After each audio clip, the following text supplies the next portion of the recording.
Jésus reconnaît qu'il y a des portes. Voici, je me tiens à la porte et je frappe.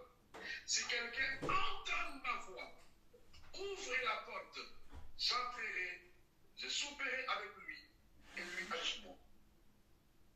Notez que Jésus reconnaît qu'il existe des portes.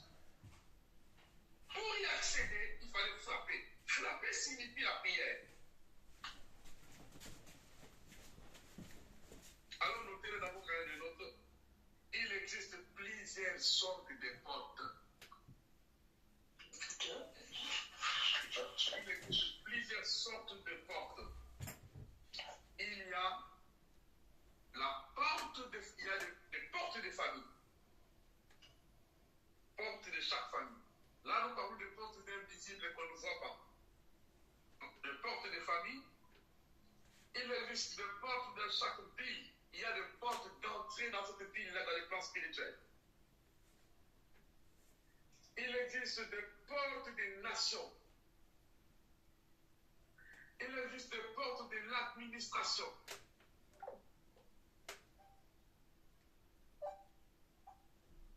Portes de finances, portes des nations, portes des familles, portes des villes, portes de l'administration, portes de finances, portes de percer des opportunités.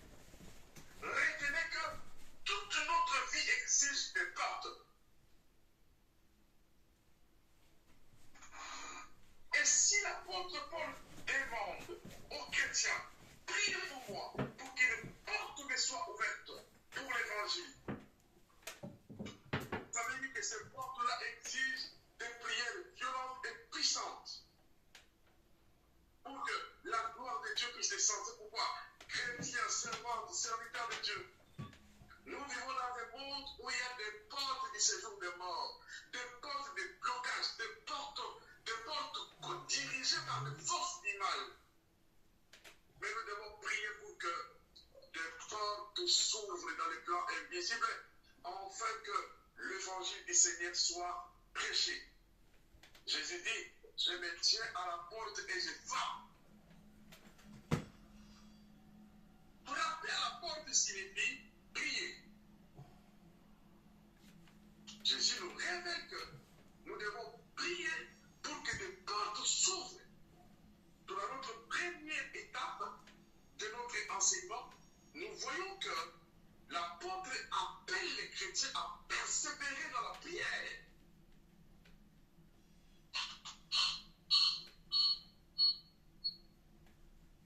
Pour que des villes soient gagnées, pour que des familles soient gagnées, pour que des cultures changent, pour que l'évangile soit prêché, il nous faut que des portes s'ouvrent, que des portes s'ouvrent. Alléluia. Qui dit, priez pour moi, afin qu'une porte me soit ouverte. Frères et sœurs, sachez-le bien que nous avons besoin que des portes s'ouvrent.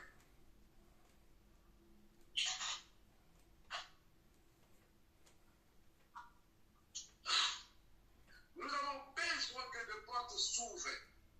Et ce soir, par cette prière, que des portes s'ouvrent dans ta vie, dans ton ministère, dans tous les domaines de ta vie. Mais il faut impérativement, il dit d'abord que les portes s'ouvrent pour moi pour que j'annonce l'évangile. Retenez d'abord que si Dieu veut ouvrir des portes pour que d'abord son œuvre avance. Quand Dieu ouvre la porte des finances, quand Dieu ouvre la porte des opportunités, quand Dieu ouvre la porte de n'importe quelle opportunité meilleure, retenez que c'est que l'intérêt que Dieu vise, c'est d'abord son œuvre puisse avancer. Amen. Parce que l'apôtre Paul dit, priez pour moi pour qu'une porte s'ouvre, pour que j'annonce l'évangile. Vous savez que Dieu veut ouvrir des portes pour que son œuvre, son église, sa parole puisse progresser. Donc, on dirait que toutes les portes que Dieu veut ouvrir dans votre vie, c'est d'abord pour que son royaume, pour que d'abord son œuvre puisse avancer. Ça, c'est le premier avantage. Alors, maintenant lire au deuxième point. Premièrement, nous avons dit sur des points qui doivent s'ouvrir par la prière. Deuxièmement, notre point A, c'était la prière, les ouvertures des portes par la prière. Mais le point B, nous allons voir, c'est s'élever spirituellement. S'élever spirituellement dans la prière. Le point B, c'est s'élever spirituellement dans la prière.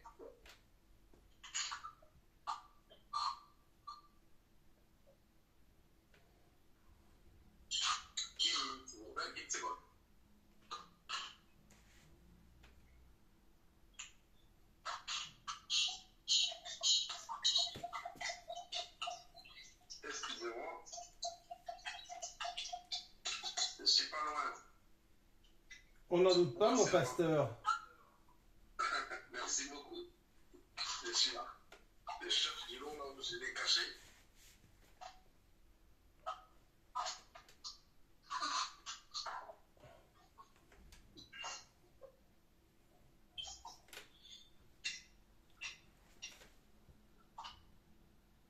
Merci beaucoup de votre gentillesse de m'accorder quelques secondes pour voir les vidéos. Le point B, c'est s'élever spirituellement dans la prière.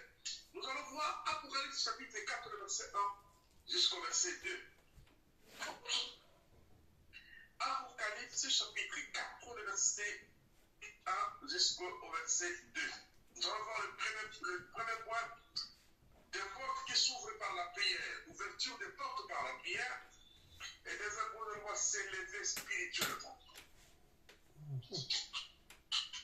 S'élever spirituellement dans la prière pour être un homme ou une femme d'impact. Merci beaucoup à vous qui prenez les notes. S'élever spirituellement. Et moi, j'essaye de réveiller ceux qui ne sont pas connectés. Alors, Apocalypse 4, verset 1 à 2, la Bible dit, après cela, j'ai regardé et voici, une porte était ouverte dans le ciel. Alléluia. Retenez que si les portes de la terre sont fermées, mais il y a une porte au ciel qui est ouverte pour toi et pour moi. Amen. La Bible dit, après cela, je regardais et voici une porte était ouverte dans le ciel. La première fois que j'entendis, comme le son d'une trompette et qui me parlait, me dit, monte ici. C'est pourquoi nous avons utilisé le deuxième point, s'élever spirituellement dans la prière. Et vous allez noter dans votre carnet de notes, je monte car Dieu m'attend au sommet. Merveilleux. Je monte car Dieu m'attend au sommet. C'est pourquoi nous parlons de s'élever spirituellement dans la prière. Il avait une porte ouverte dans le ciel. Et la première fois qu'il entendit dit, monte et je te ferai voir ce qui arrivera dans la suite du temps. Amen. Monte, ça veut dire, il faut que Dieu nous appelle au sommet. La voix dit monte. Et cette voix te parle ce soir. Monte, ne reste pas en bas. Il faut s'élever spirituellement dans la prière. Parce que Dieu veut que ta vie spirituelle s'élève, monte plus haut.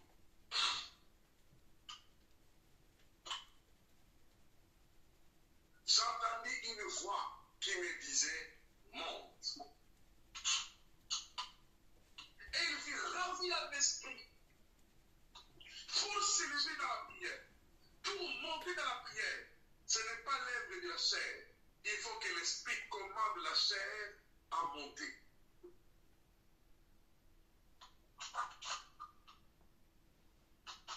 Et nous allons voir les avantages de s'élever spirituellement ou de monter dans la prière. Écrivez, les avantages de monter dans la prière.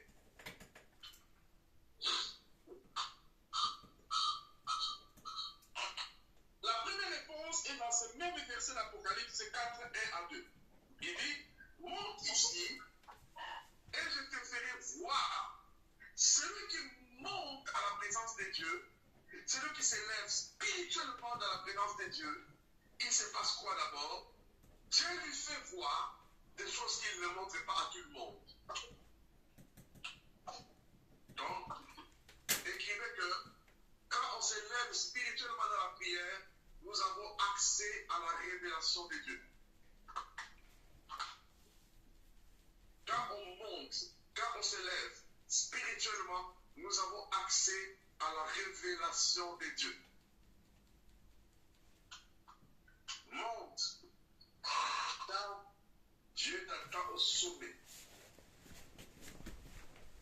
Premier avantage, on a la révélation. Mais pour vraiment comprendre les avantages de monter, nous allons partir dans Matthieu chapitre 17. Matthieu chapitre 17,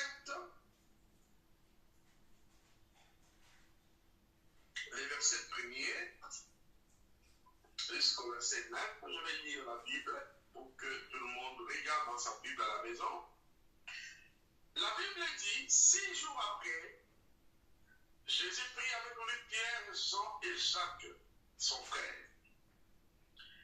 Et il les conduisit à l'écart sur une haute montagne. Il les fit transfigurer devant eux. Son visage resplendit comme le soleil et ses vêtements devinrent blancs comme la lumière. Et voici Moïse et Élie apparurent, s'entretenant avec lui. Et prenant la parole et dit à Jésus, Seigneur, il est bon que nous soyons ici, si tu veux, et dresserai ici 3 tentes, une pour toi, une pour moi et une pour Élie. Comme il parlait encore, une lumineuse les couvrit. Et voici une voix qui entend de la nuit ces paroles. Celui-ci est mon fils bien-aimé en qui j'ai mis toute mon affection. Alléluia. Retenez cette belle histoire. Jésus avait 12 apôtres, 12 disciples. Jésus avait 12 disciples. Mais ici, il choisit seulement 3 et il monte avec eux sur une haute montagne. Et là, sur une haute montagne, Jésus va se transfigurer. D'abord, je note ici qu'ils sont 12, il choisit 3 pour monter avec eux. Ceux qui sont restés, ce sont de l'apôtre titré, mais ils sont restés en bas. Pour eux, peut-être ils croyaient que c'était la joie. Mais non, ce n'était pas la joie. Ils sont restés avec des titres d'apôtres, ils sont restés avec des noms, mais ils ont manqué de monter. Ce soir, je vous conseille de ne pas être parmi ceux qui restent avec des titres, mais je vous conseille d'être parmi ceux que Jésus prend pour monter avec eux. Ils étaient 12, mais il choisit 3. Moi, j'ai prié cette nuit. Je ne vais pas être parmi ceux qui restent avec des titres et des noms, mais je vais être parmi ceux qui montent, qui se lèvent spirituellement avec le Seigneur. Parce que ceux qui sont montés, qui sont partis avec Jésus au sommet, ils ont expérimenté des choses que ceux qui sont restés en bas n'ont pas expérimenté. Comme on a vu tout à l'heure, que ceux qui montent, ceux qui se lèvent spirituellement, ils ont accès à la révélation de Dieu. La Bible dit que, qu'est-ce qui s'est passé? Ils ont vu une grande gloire. La nuée de gloire est venue couvrir Jésus. Et tout à coup, ils ont vu Moïse et Élie se sont apparus. D'abord, ils ont vu la nuée de la gloire. Puis ils ont vu Moïse et Élie. Notez le nom de garder les notes.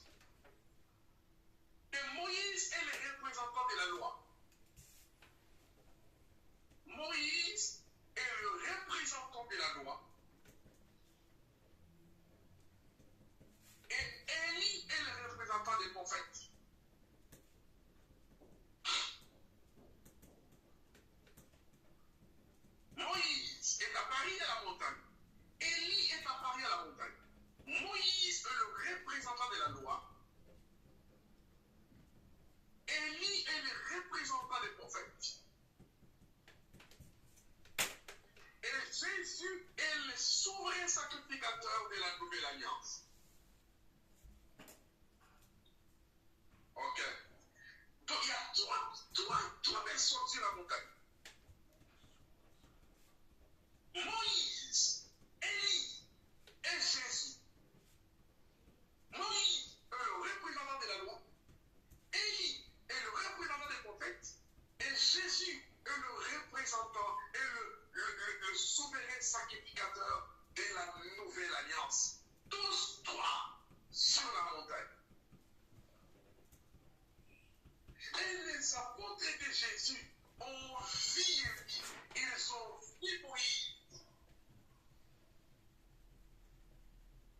Mais les trois personnages-là, Moïse, Élie et Jésus, ils ont un point en commun, c'est leur vie au sommet de la montagne. Ces trois personnalités-là, Moïse, Élie et Jésus, leur vie, leur ministère, leur parcours est caractérisé par une vie sur la montagne. Ça veut dire que ce sont des personnes qui avaient une vie spirituelle, une vie de prière tellement élevée. Et le parcours de ces trois grands prophètes de la Bible est marqué par leur vie au sommet de la montagne. Donc notre point B, Dieu nous attend au sommet, comme on l'a écrit, je monte car Dieu m'attend au sommet. Si vous voulez être un instrument puissant et que Dieu veut utiliser, moi tous ces jours aussi je lis des biographies de tous les grands hommes des réveils de la Bible et des siècles passés. Il y a un seul point en commun, c'était des personnes qui avaient une vie de prière très élevée.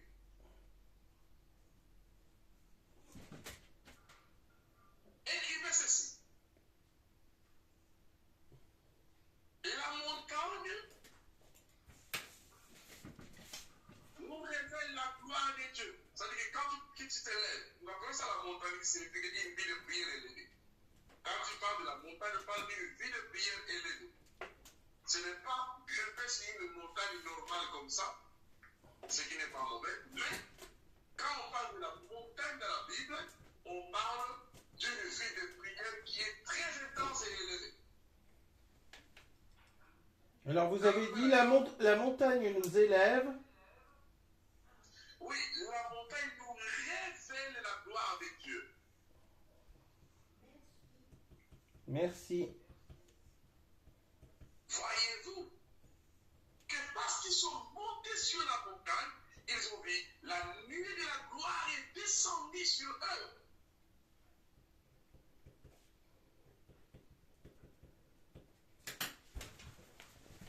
La montagne révèle la gloire de Dieu. Deuxième avantage encore, la montagne définit notre identité.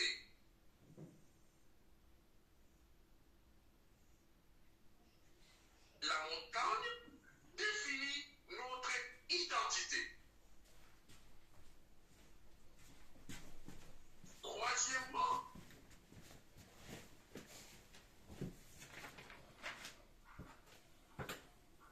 la montagne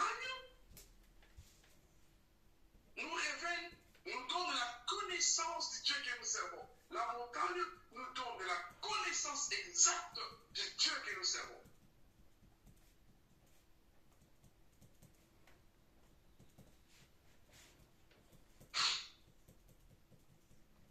La montagne nous révèle. Nous donne la connaissance du Dieu que nous servons.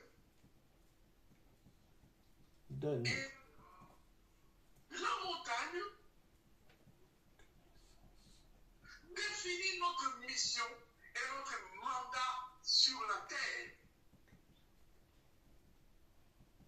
La montagne nous révèle aussi notre mission, notre mandat sur la terre.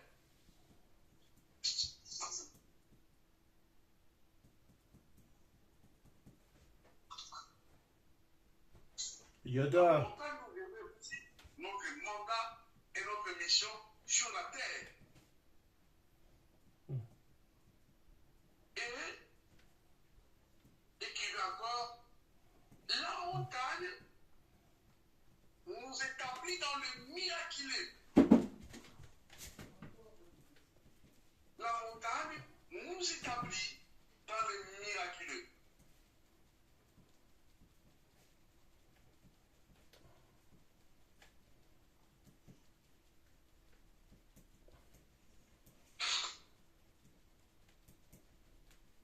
Exode chapitre 3. Nous allons voir tout ceci dans Exode chapitre 3.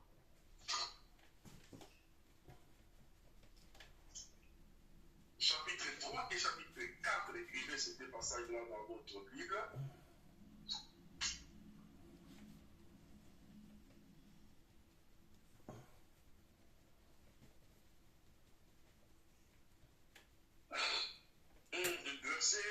Verset 1, chapitre 3, verset 1, jusqu'au verset 5.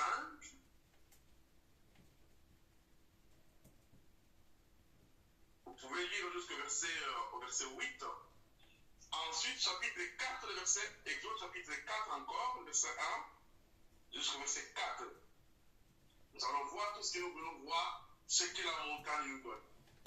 Moïse faisait paître les troupeaux de Jéthro, son beau-père, sacrificateur des Madian, et il mena les troupeaux derrière le désert, et vint à la montagne de Dieu à Horeb. L'ange de l'Éternel lui apparut dans une flamme de feu au milieu des buissons. Moïse regarda et pensa que les buissons étaient tout en feu, et les buissons ne se consumaient point. Moïse dit, je vais me détourner pour voir quelle est cette grande vision, et pourquoi les buissons ne se consument pas. L'Éternel vit qu'il s'est détourné pour voir, et Dieu l'appela du milieu des buissons. Il dit, Moïse, Moïse, et il répondit, me voici. Nous comprenons ici qu'il se passe quelque chose sur la montagne. Serviteur servant de Dieu, l'efficacité, la puissance de notre mission dans le Seigneur exige le temps, notre élévation spirituellement dans la prière. Des grandes révélations, des grandes connexions même, des contacts que vous faites par exemple avec l'homme, il y a des contacts que je fais avant que je rencontre un grand homme de j'entre en contact avec lui, je passe des jours, des mois, de prier la veine pour contacter un homme de Dieu grand et je vais entrer en contact avec lui, avoir une relation avec lui. Ça ne se passe pas comme ça. Je prie, je prends son adresse, j'appelle.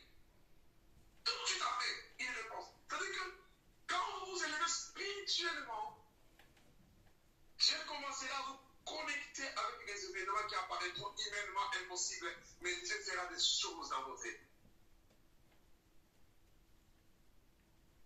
Je suis en train de prier pour un grand homme de Dieu, un puissant missionnaire qui s'appelle Michael Anzalone.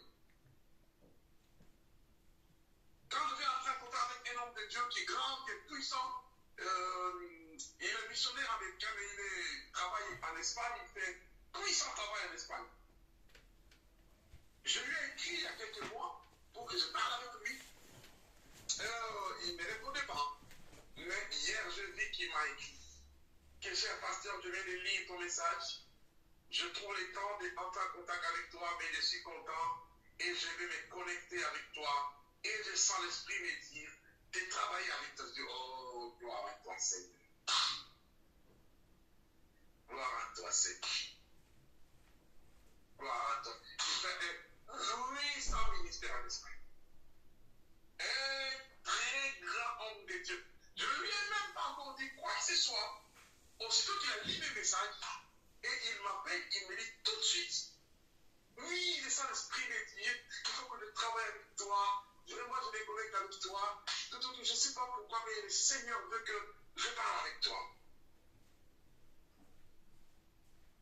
Frères et sœurs, la vie, le succès et la victoire dans le ministère consistent d'abord dans notre relation personnelle avec Dieu dans la prière.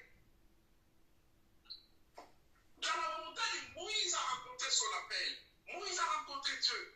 Dieu s'est présenté à Moïse. Il a dit, je suis le Dieu de ton père, d'Abraham, d'Isaac et de Jacob. Moïse ne connaissait pas Dieu. Il connaissait seulement les dieux égyptiens. Mais sur la montagne, Dieu a investi sa connaissance en lui. Il y a des connaissances qu'on va vous enseigner ici à l'école publique.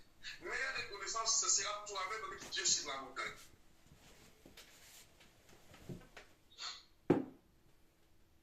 Sur la montagne, Moïse a vu Dieu en train d'écrire les 10 commandements avec les doigts. Il y avait un débat à la télévision congolaise, sur les réseaux sociaux, entre l'écriture et l'inspiration. Qu'est-ce qui est le plus fort et le plus grand? Qu'est-ce qui précède l'autre? On a dit à un frère, il simplement vous devez savoir que l'écriture est plus puissante parce que toute l'écriture n'a pas été écrite par inspiration, parce que les 10 premiers commandements de la Bible, Dieu n'a pas écrit ça par inspiration, mais il a écrit ça par son propre doigt. Les doigts de Dieu a écrit le premier page, le premier livre, les 10 commandements de la Bible n'ont pas été écrits par inspiration, mais c'est le doigt de Dieu qui a écrit sur les 2 tables de pierre. C'est là où l'écriture précède l'inspiration. Pourquoi? Parce que l'écriture, Dieu l'a, et par exemple les 10 commandements, Dieu a écrit ça par son doigt. Exode chapitre 20. Moïse n'écrivait pas les 10 commandements. Moïse a vu Dieu écrire les 10 commandements. L'inspiration, c'est Dieu qui envoie l'inspiration. Mais l'écriture des 10 commandements, ce n'est pas Dieu qui envoie l'inspiration, mais c'est Dieu lui-même qui écrit les 10 commandements. C'est là où l'autorité de l'écriture, pourquoi? Parce que j'ai expliqué à un frère que l'inspiration qui vient de l'invisible, parce qu'il y a 2 sources. Il y a l'inspiration du monde satanique, Satan inspire aussi. Dieu inspire aussi. Mais toute inspiration qui vient du monde invisible doit être examinée.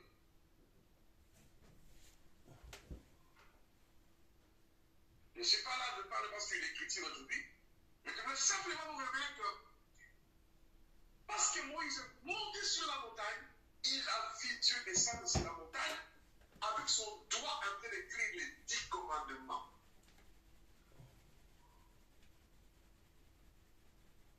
Ça veut dire que quand on est sur la montagne, Dieu te parlera des choses pour ton ministère, pour ta vie, pour ta famille, pour ton futur, pour tes connexions, pour beaucoup d'autres choses que le fort humain ne fera pas. Si nous voulons voir des grands progrès, si nous voulons voir de l'impact réel dans nos ministères, si nous voulons voir des connexions surnaturelles s'élever, je vous dis la vérité, nous devons prier. Je vous donne des secrets vrais. Que toutes les grandes relations que Dieu ouvre, je passe des jours et des heures en jeûne et en prière à genoux jusqu'à ce que je cite le nom de quelqu'un dans la prière. Et quand je demande, solliciter une audience, le Seigneur ouvre la porte tout de suite. Je prie aussi que Dieu provoque des contacts, d'abord avec lui-même, qu'il élève votre niveau de foi, votre niveau de vie spirituelle. Et nous voyons que Jésus lui-même, de la montagne des Oliviers jusqu'à Golgotha, Jésus nous a montré que le secret du succès réside quand on s'élève spirituellement dans la prière. Amen. Quand on monte spirituellement dans la prière, moi je regardais avant hier, j'ai regardé le film de Jésus et j'ai pleuré. Jésus, il a prié jusqu'à ce que la sueur de son front s'est transformée en des gouttes de sang.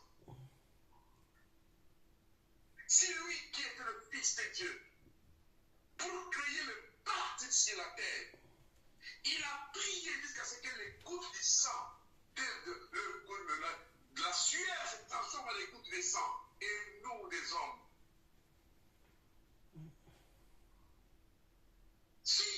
il a prié sur la montagne jusqu'à ce que la sueur de son front se transforme en des gouttes de sang. Dieu nous demande de nous élever spirituellement parce que la prière crée des ouvertures spirituelles très, très, très, très profondes. Moïse sur la montagne, Dieu lui a révélé la mission. Je t'envoie en Égypte. Tu vas délivrer mon peuple. Je mets les paroles dans ta bouche et je serai avec toi. Comprenez que c'est sur la montagne que Dieu définit notre mission. Si Dieu te demande de t'élever spirituellement, de monter spirituellement, de changer notre dimension de prière, c'est parce qu'il sait que sur la montagne que Dieu puisse te définir la mission qu'il te confie. Notez bien, il ne faut pas aller si Dieu ne t'envoie pas. Il ne faut pas partir si ce n'est pas Dieu qui te confie la mission. Il ne faut pas faire des choses avec des capacités personnelles et charnelles. Il faut laisser que Dieu te dirige. Et quand Dieu lui-même te dirige, il te donne des promesses. Première promesse, il dit, je serai avec toi et tu délivreras les peuples.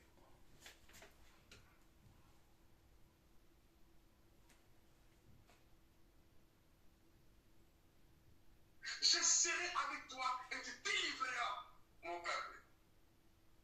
La plus grande bénédiction que la montagne nous donne, c'est la garantie de la présence de Dieu dans notre mandat. La plus grande promesse, la plus grande bénédiction que Dieu nous donne à sa présence, c'est la garantie de sa présence. Il dit, je serai avec toi. Dans tout ce que nous faisons, si le doigt de Dieu est là, le succès est garanti. C'est pourquoi les conseils que je vais vous donner ce soir, votre vie de prière ne doit pas être en plein air devant les gens. Ce n'est pas seulement quand on part à l'église, quand on est en retraite avec tout le monde. Non, là on parle d'une relation personnelle. Il arrive des nuits entières dans ma chambre, je ne dors pas. Je reste dans un coin de ma chambre, le visage contre terre. Je fais des mois et des mois. Je ne dors pas sur mon lit. Je m'allonge par terre. Je hurle, je prie. Seulement les anges de mire c'est ce que je fais devant le Seigneur dans la prière. Parce que celui qui est fort en secret, il sera efficace sur les terres.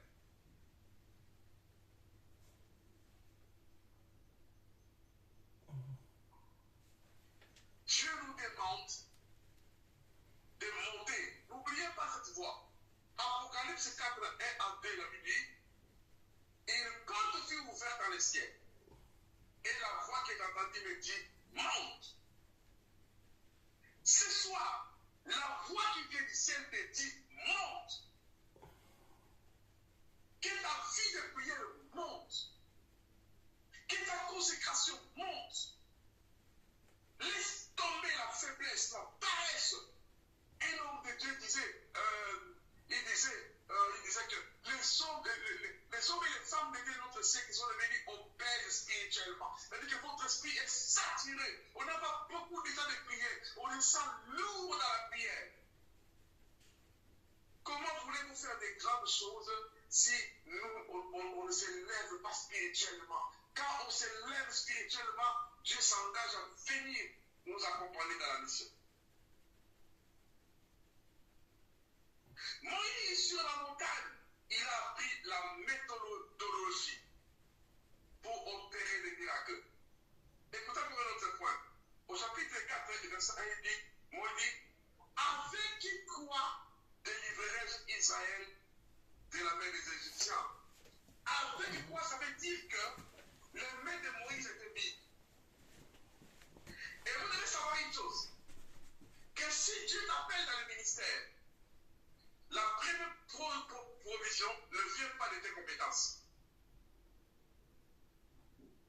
La première provision, il faut que Dieu soit l'auteur des provisions, parce que Dieu a des ressources inépuisables. Il montre à Dieu certain, il dit, mais avec quoi moi je vais délivrer ce peuple? Dieu dit, qu'est-ce que tu as dans ta main? Un petit bâton. j'ai pas peur. Ça devient un serpent. Et il touche le serpent par sa queue. Il touche par la queue. Ça devient comme un bâton. Et il dit, c'est avec ce bâton que tu délivreras mon peuple. Ça veut dire que sur la montagne, Moïse a appris la méthodologie pour provoquer le miracle. Frères et sœurs, Dieu est, d'ailleurs on appelle ça l'œuvre de Dieu. C'est l'œuvre que tu fais, c'est Dieu qui est l'auteur de cette œuvre.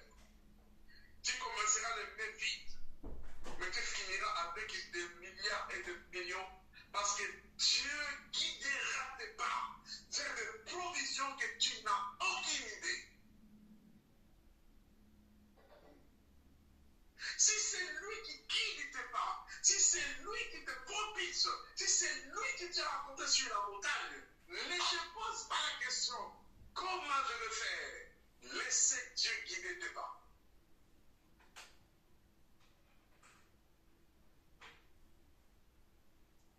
Philippiens chapitre 4, verset 19. Oh, j'aime ces versets. Philippiens chapitre 4, verset 19. La Bible dit une phrase que j'aime. Alléluia. C'est par là que je finis. Philippiens 4, 19, on me dit, et mon Dieu pourvoira à tous vos besoins, selon sa richesse, avec gloire en Jésus-Christ. Wouh! Et mon Dieu pourvoira à tous vos besoins. C'est pour cela que c'est là où nous allons toucher demain sur la provision divine. On parlera des choses merveilleuses demain sur se connecter à la provision divine. Nous allons voir comment Dieu pourvoit. Parce que là, ce verset dit, mon Dieu pourvoira à tous vos besoins. Il ne dit pas de petits besoins. C'est pourquoi l'œuvre de Dieu ne le fait pas ça avec le paix que tu as dans ton sac ou dans ta poche ou dans tes comptes à banque. Non. L'œuvre de Dieu, il dit, selon ses richesses à lui, il pourvoit. Ça me mettait d'abord en tête que le Dieu qui le sert est un Dieu tellement riche. Tu dois te mettre à genoux et tu dis, moi, je n'ai rien.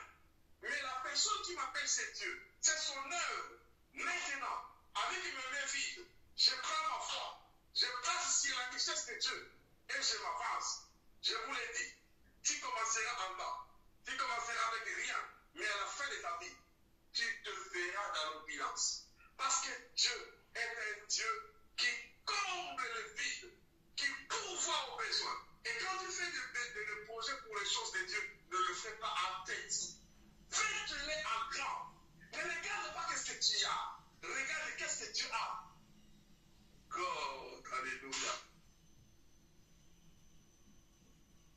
Oui, parce que moi, je veux bâtir une cathédrale au Congo pour les Seigneurs. 60 campus. Un auditorium. Donc, je suis en train d'imaginer ce que je vais donner aux ingénieurs, mais ils vont devenir fous. Parce que c'est là quelque chose de gigantesque à Kinshasa. Parce que je suis connecté à un Dieu qui n'est pas pauvre.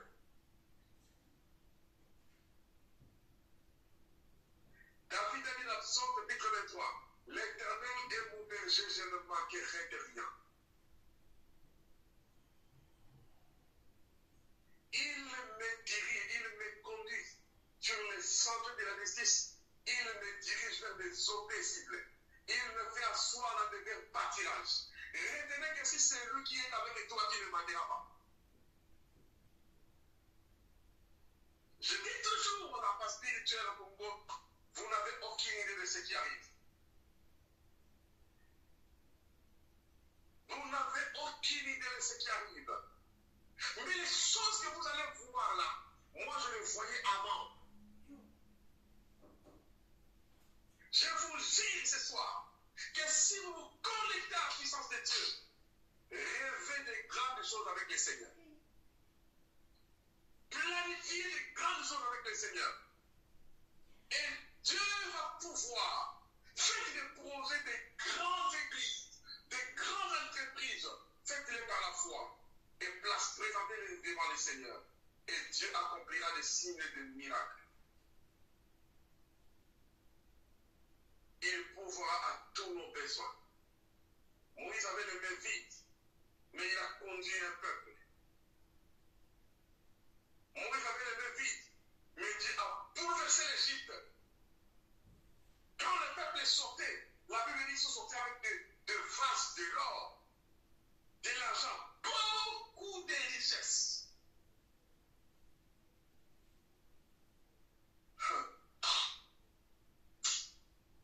Quand tu pries le Seigneur, il faut demander au Seigneur, fais tomber les écailles de mes yeux pour que je ne vois pas ce que je n'ai pas. Mais j'ai besoin de me connecter à ta puissance. J'ai besoin que mes yeux spirituels s'ouvrent pour voir combien tu es immensement riche.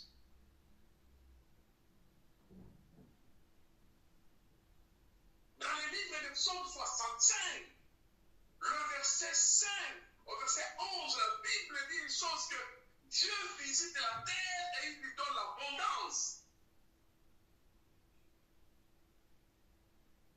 Et ses pas verse l'abondance.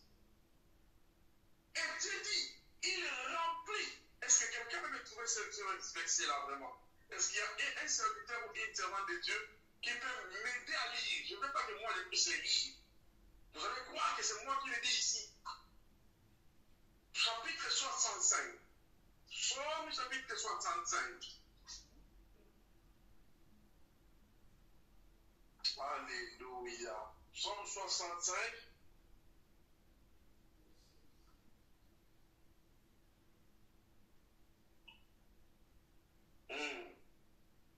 Le verset 9. Alléluia. Est-ce que quelqu'un a trouvé pour lire Psaume 65, le verset 9 jusqu'au verset 14? Marie, tu as trouvé? Qui a trouvé la sœur Ataïcha, tu as trouvé? Oui, papa. Lisez ça, s'il te plaît. Shalom, shalom à tous. Shalom. La parole de Dieu dans Psaume 65, verset 9. Amen. Ceux qui habitent aux extrémités du monde s'effraient de tes prodiges. Tu remplis d'allégresse l'Orient et l'Occident. Verset 10. Tu visites la terre et tu lui donnes l'abondance. Tu la combles. Tu combles des richesses. Les ruisseaux de Dieu, le ruisseau de Dieu est rempli d'eau. Tu prépares le blé quand tu la fertilises ainsi. Verset 11. En arrosant ses cimes, en aplanissant ses mottes, tu la détrempes par des pluies, tu bénis son germe. Verset 12. Tu couronnes l'année de tes biens. Tu couronnes l'année de tes biens. Continue. Et tes pas versent l'abondance. Le pas de Dieu verse l'abondance. Les plaines du désert sont abreuvées et les collines sont ceintes d'allégresse. Verset 14. Les pâturages se couvrent de brebis et les vallées se revêtent de froment. Les cris de joie et les chants retentissent. Oh Seigneur, ce chapitre nous révèle que nous devons nous connecter à la provision divine et non à nos propres manquements. Si tu crois en Dieu et que tu places ta confiance en Dieu, prenez ce verset ce soir comme un cadeau qui vient du ciel à la direction de ta maison et de ta vie. Que Dieu n'est pas un Dieu qui est dépourvu. La Bible dit, tu visites la terre et tu lui donnes l'abondance, tu la combles de richesses. savoir que l'homme, toi et moi, nous sommes créés par la terre. Dieu a tiré l'homme de la terre. Mais il faut avoir la révélation de la terre. Parce que quand il a pris la poussière de la terre, il a soufflé dans ses navires. Dans la terre, il y a de l'or, du pétrole, du cuivre, toutes sortes de trésors, Dieu les a mis sur la terre. Quand Dieu a pris l'homme de la terre, ça veut dire que tout ce qui est dans la richesse de la terre, Dieu l'a mis à toi.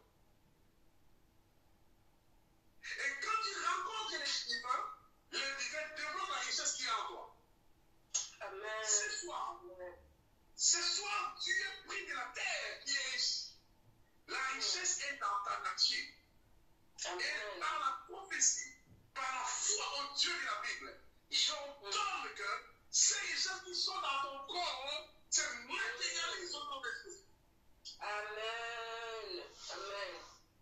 Amen. Parce que la Bible dit qu'il visite la terre et qu'il lui donne de l'abondance. Donc toi, tu es pris de la terre.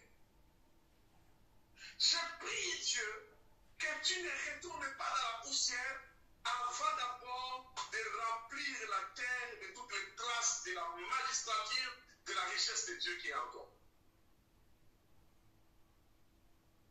Que Dieu libère tous les trésors que Dieu a mis dans la terre. Ça veut dire que dans l'être humain, il y a la richesse de Dieu qui est égale. Ça veut dire que tu dois changer ta façon de te voir toi-même, ta façon de penser, ta façon de parler, ta façon de réfléchir. Que Dieu a mis des trésors dans moi. Je ne suis pas n'importe qui. Il y a des trésors qui sont dans mon corps. Dieu, je rencontre les divins. Et tous les trésors qui sont sur la terre sont dans mon corps. Parce que, avant que cette phrase-là, qu'on les dit dans ton tombeau, dans le cimetière, tu es poussière, tu retourneras dans la poussière. Avant ça, Dieu a dit d'abord que la terre produise les animaux, de l'or, de l'encens, des cuivres. Dieu a dit d'abord que la terre peut se produire. C'est-à-dire que parce que tu as pris de la terre, avant que tu retournes de la poussière, Dieu a dit ce soir que tu produises. Alléluia, mon Dieu. Que tu puisses produire. Je libère ce soir au nom de Jésus. Et ça, il me met invisible sur ma tête ce soir. Je sens une option prophétique sur ma tête.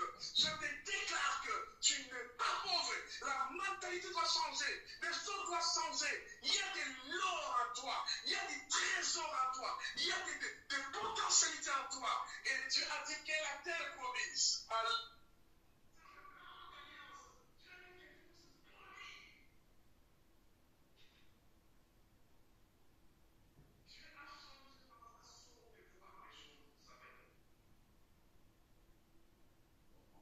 Je fais une spécialisation pour ouvrir tenir des conférences pour des personnes vivant avec handicap. Et le nom de mon association sera intitulé Une vie sans limite. Une vie sans limite. C'est-à-dire que moi, personnellement, lourdement handicapé depuis mon enfance, je n'ai quelque part pour aller à l'école, par-ci par-là. Mais quand je rencontre la lumière de la parole de Dieu, des choses ont changé à moi. Ça commence à changer dans ma tête. Je disais à tous mes amis que je me sens un homme important, bon sang. Je me sens un homme important. Je suis condamné à m'asseoir avec des grandes personnes du monde. D'aller partout au monde. Ce soir, la prophétie te dit, parce que tu es tiré de la terre. Ici, on parle de Dieu visite la terre et il lui donne de l'abondance. C'est pas verse l'abondance. Ce soir, il y a une rencontre entre toi et Dieu. Et cette visitation spirituelle, Dieu est dans ta vie. Parce que tu es tiré de la terre. Tu ne retourneras pas dans la poussière avant d'abord que tu aies compris ce que tu as dit, que la terre produise.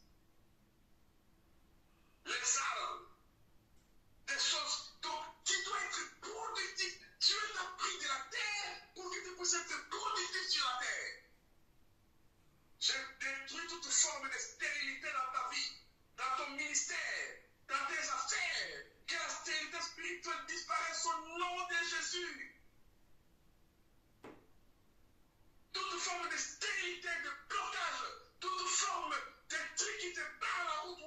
pensées. Tu es pris de la poussière de la terre. Mais ici, la Bible dit, Dieu visite la terre et il lui donne l'abondance. Quand Dieu t'a confié la mission, cette mission n'exige pas qu'est-ce que toi tu as. Mais cette vision exige ce que Dieu a. Mais la révélation que nous avons ici ce soir, Dieu a d'abord créé la terre avec toutes les richesses avant qu'il prenne l'homme de la poussière de la terre pour le faire à son image. Où se trouve l'or sur la terre? Des cuivres, des zinc, des cobaltes, des arbres qui portent des fruits. Donc c'est où? À la terre. Et qui est l'homme? L'homme est pris de la terre. Ça veut dire quoi? Toutes les richesses que Dieu a mises sur la terre dans les corps de l'homme. Amen. Satan, on a donc cette richesse qui est en toi. Attends seulement que tu croises les divins et que tu croises la visitation divine, que tu croises seulement les clés qui te libèrent. Ce soir, au nom de Jésus, à cause du mandat, à cause de la mission que Dieu te donne, Dieu ne veut pas que tu restes pauvre. Dieu ne veut pas qu'on reste limité. Dieu veut nous établir dans ce qu'il a créé pour accomplir sa gloire. Amen. Ça veut dire que la mentalité doit changer. Toute richesse doit commencer dans notre façon de penser. Il ne faut jamais croire à l'évangile, non, la richesse est mauvaise, les démons utilisent la richesse. Ce sont des enseignements conscients à l'enfer. Comme on disait là-bas comme une chanson, heureux les pauvres d'esprit, quand ils verront Dieu le Père. Heureux vous les pauvres, parce que vous êtes le Père. Lui qui chante là-bas, heureux les pauvres d'esprit, il a une belle étude. Pendant que vous êtes en train de suivre la messe, il vous console de rester dans la pauvreté. On est en train de cuire des œufs là-bas au couvent. Une belle étude, une belle maison, il nous console avec la pauvreté. La pauvreté, ce n'est pas l'enseignement de la Bible. Jean chapitre 10, le verset 10 dit, je vous dis afin que Dieu ait la Bible et qu'il soit dans l'abondance. La mentalité doit changer.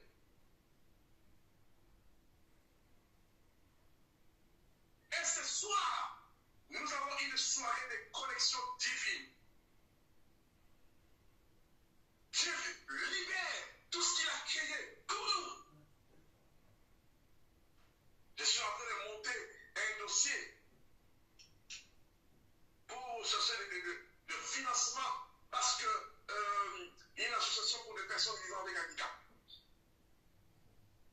Établir des pistes spécialisées. Apprendre aux personnes en fauteuil roulant conduire la bagnole. Je vais créer un grand centre de conduite automatique pour les personnes handicapées. Créer une forte association de personnes pour donner l'emploi aux personnes handicapées. Donc, intituler la vie sans limite. Donc, nous allons vivre une vie sans limite sur la terre. Je te dis que je ne quitterai, il faut décider que je ne quitterai pas la terre dans la honte.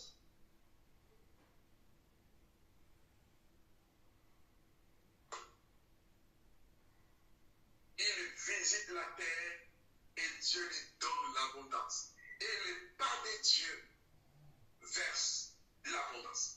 Demain, je vais vous donner les 12 clés comment se connecter à la richesse que Dieu a donnée. Parce que demain, nous parlons sur la provision divine.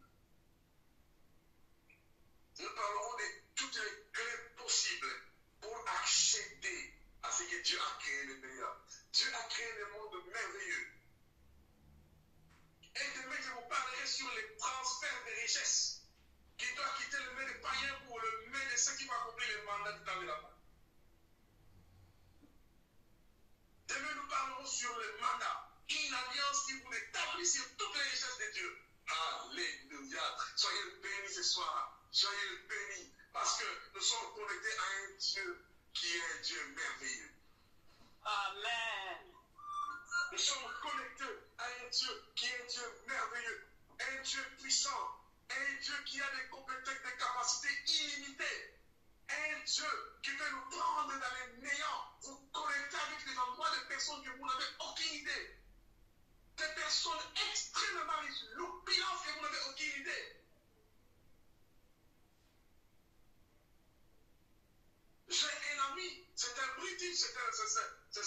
c'était un Britannique. On a étudié avec lui à l'école biblique. Et il m'invite au restaurant. On part aux Champs-Élysées, il dit, mon Dieu, cet homme, il respire la finance. Mon Dieu. Oh, comme madame. J'ordonne ce soir par l'onction prophétique que Dieu libère tout ce qui est de meilleur à toi au nom de Jésus. Amen. J'ordonne ce soir que la mentalité change. J'ordonne ce soir par l'onction qui est sur ma tête. J'ordonne ce soir que tout ce qui bloque ta croissance se libère au nom de Jésus. Amen. Oui, le transfert des richesses est possible parce que Dieu a pris la richesse de la main de Pharaon, il a donné ça à Abraham.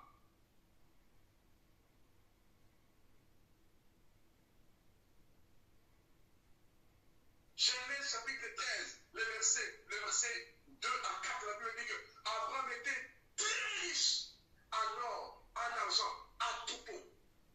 Et le verset 4 de la Bible dit, Abraham bâtit un hôtel et il invoqua le nom de l'Éternel. Nous voulons que ceux qui invoquent le nom de l'Éternel soient comptés parmi les riches. Abraham était riche en or, en argent, en troupeau. Et nous voyons dans le paradis de Dieu, Jésus dit que Lazare est parti trouver le Père Abraham. Sur la terre, il était riche, et au ciel, il est à la droite du Père, dans le paradis. Oh, tu es entré dans cette réunion pour te connecter à un mandat de provision divine. Tu es entré dans cette conférence parce que le Seigneur t'établit dans son programme. La Bible dit que Jacob est parti dans la maison de Laban. Laban était un idolâtre, très fortuné. La Bible dit quoi à la fin? Dieu a transféré la richesse de la maison de Laban. Il a donné ça à l'adorateur de Jésus. Le fils de Laban dit, Dieu a pris la richesse de notre papa Laban, il a donné ça à Jacob. Ça veut dire que Dieu veut prendre tout ce qui est enlevé des idolâtres et il veut donner ça aux adorateurs de Jésus. Et la Bible dit, Jacob bâtit un hôtel à Péniel et il bénit l'Éternel. Oh mon Dieu. Et encore ce qui est important, quand Dieu veut nous rendre riches, il veut que nous puissions atteindre la maturité pour gérer la richesse pour sa gloire. Quand nous voyons Abraham, il reçoit la richesse. Il établit l'autel de Dieu. Ça veut signifier que les hommes de Dieu que nous sommes, nous devons atteindre la maturité pour que Dieu nous donne des richesses, pas pour nous dérouter ou nous détruire, mais c'est pour que nous puissions bâtir un hôtel qui donne gloire à son nom. Parce que là, c'est question de maturité. Le transfert va venir. Mais si on n'a pas la maturité, la richesse de Dieu peut être égarée. Mais nous voyons que ces hommes, Abraham et Jacob, même Isaac, ils ont réussi la richesse de Dieu, mais ils ont établi un hôtel qui donnait gloire à Dieu. Ça veut dire que quand le Seigneur veut te donner cette bénédiction financière et matérielle, il nous prépare à être matures pour ne pas nous perdre avec ça.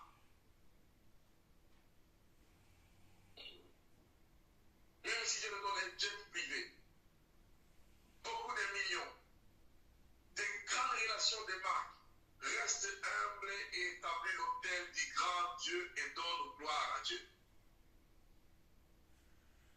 Reste humble avec tout ce que Dieu te donne.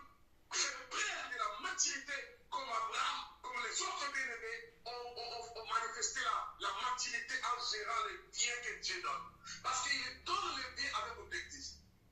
Accomplir son mandat et non se garer vers des bêtises. Abraham a reçu la richesse, il a bâti un hôtel à l'Éternel et il invoqua l'Éternel.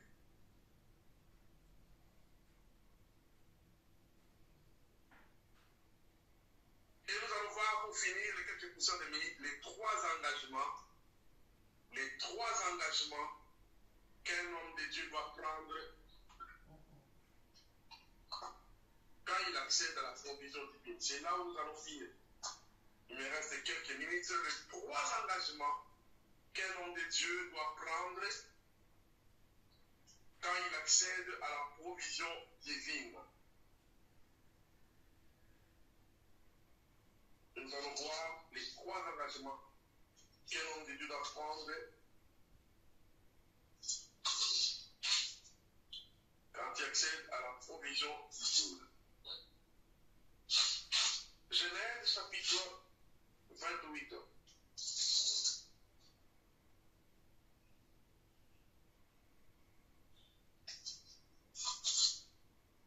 Genèse chapitre 28. Retenez les 3 engagements qu'un chrétien ou un homme de Dieu doit prendre quand tu accèdes à la provision divine. Premièrement, Genèse chapitre 28, les versets 20 jusqu'au verset 22. Là, nous parlons vraiment sur la maturité, les 3 engagements qu'un enfant de Dieu doit prendre quand tu accèdes à la provision divine. Premièrement, la Bible dit, Jacob fit un vœu en disant, si Dieu est avec moi et me garde pendant ce voyage qu'il fait, s'il me donne du pain à manger et des habits pour me vêtir, il fait un vœu. Premier engagement. Il dit, l'Éternel sera mon Dieu. Premier engagement. L'Éternel sera mon Dieu. C'est un serment, c'est un engagement de loyauté et de fidélité à Dieu, quel que soit ce que Dieu va me donner. Si Dieu me bénit et qu'il me donne tout ce qu'il doit me donner, je jure que l'Éternel sera toujours mon Dieu. Ça veut dire, si tu accèdes à la provision divine, ne change pas de Dieu. Ne pratique pas la sorcellerie ou la magie. Enfant de Dieu, dans ces temps difficiles, plusieurs hommes de Dieu et servants de Dieu changent de Dieu vers les idoles, le fétiche, les marabouts, pour chercher le succès. Mais Jacob a fait un vœu, que si Dieu me bénit, l'Éternel Dieu sera toujours mon Dieu. Il a pris un engagement de ne pas changer de Dieu. Oh, je prie beaucoup au Seigneur par rapport à ce premier engagement. Ne change pas de Dieu. N'abandonne pas Dieu. Ne réunis pas Dieu. Deuxième engagement. Il dit, je bâtirai dans ce monument, je bâtirai ta maison. Il dit, je bâtirai ta maison. Voilà les objectifs pourquoi Dieu a béni Jacob. Il dit, si toi tu me bénis, je bâtirai ta maison. C'est-à-dire qu'avec tout ce que toi tu vas me donner, je vais diriger ça vers des raisons saines et pires.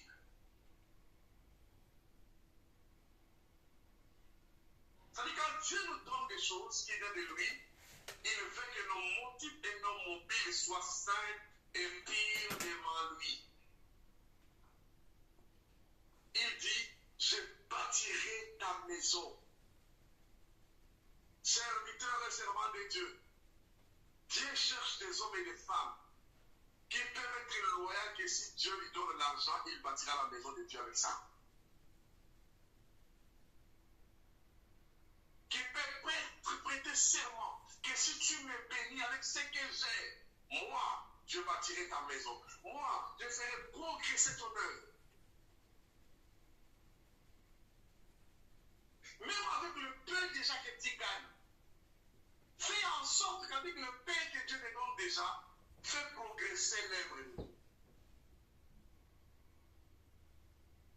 Jacob a dit 1, l'Éternel sera mon Dieu. 2, il a dit, il me reste combien de minutes, tu peux? Il vous reste, attendez, 7 minutes. Merci beaucoup. 7 minutes. L'Éternel sera mon Dieu. Ça veut dire que quand Dieu te bénit, ne fuis pas l'église. N'abandonne pas les ministères. On m'a raconté dernièrement qu'il y a un pasteur qui a gagné au loto 150 000 euros et il ne vient plus à l'église. Il est parti pour toujours à Dubaï. Il n'a même pas de nouvelles de l'église parce qu'il a gagné au loto 150 millions. Est-ce que vraiment, vous voyez, c'est pour cela qu'il faut faire de la maturité de voir que Dieu peut te donner des millions, mais tu restes loyal, humble et tu sers le Seigneur. Et il dit, je bâtirai ta maison. Et troisièmement, il dit, je te donnerai la dîme de tout ce que tu me donneras. Troisième engagement, je donnerai la dîme de tout ce que tu me donneras. Et Jacob a tenu parole à ces trois engagements. Toute sa vie, Jacob a servi Dieu jusqu'à sa mort. Toute sa vie, Jacob a bâti un monument à Bethel. Il a construit une maison du Seigneur à Bethel. Troisièmement, Jacob a payé la dîme de tout ce que Dieu lui avait donné. Ce sont les trois engagements de maturité quand Dieu lui confie une mission en sa présence et qu'il commence à bénir son œuvre. Il nous demande d'être mature. On peut acclamer très fort le Seigneur et la parole de Dieu de ce soir. Soyez bénis au nom de Jésus. Soyez bénis au nom de Jésus.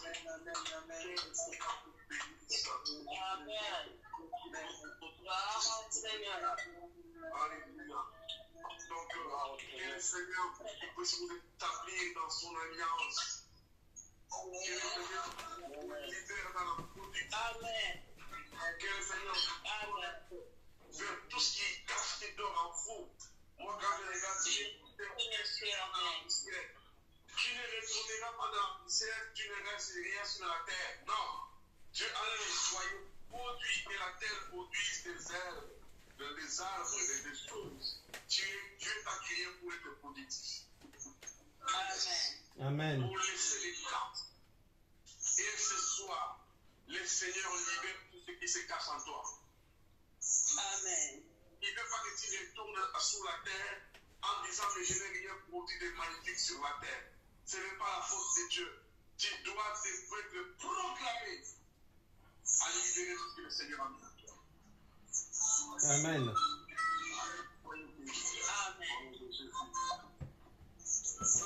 Je vais prier maintenant pour vous tous, les bons mains.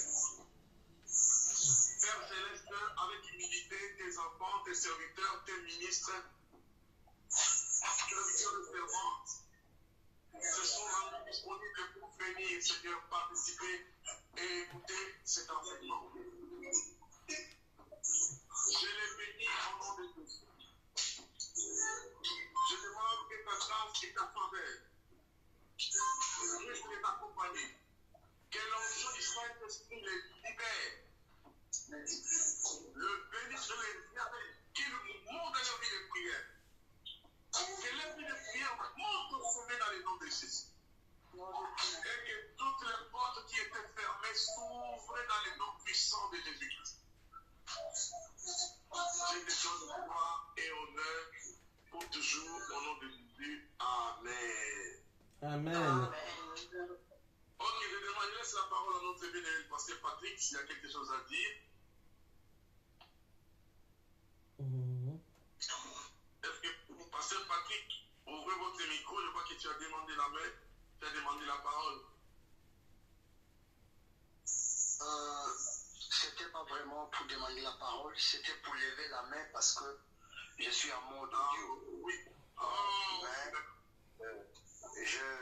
Je ne manque pas de te dire merci pour cette grande bénédiction. Pour moi, c'est une connexion. Je crois que cette parole va soutenir ma vie. Et je prie que le Seigneur amène à une grande percée pour bénir plusieurs. Merci. Amen. Gloire au Seigneur pour faire. Merci beaucoup. Merci beaucoup. Merci à vous tous. Soyez bénis parce que quand on parlait, on a la possibilité. Je vous offre les deux là. C'est un bonus que je vous donne. Ça fait du bien à JP. Soyez bénis au nom de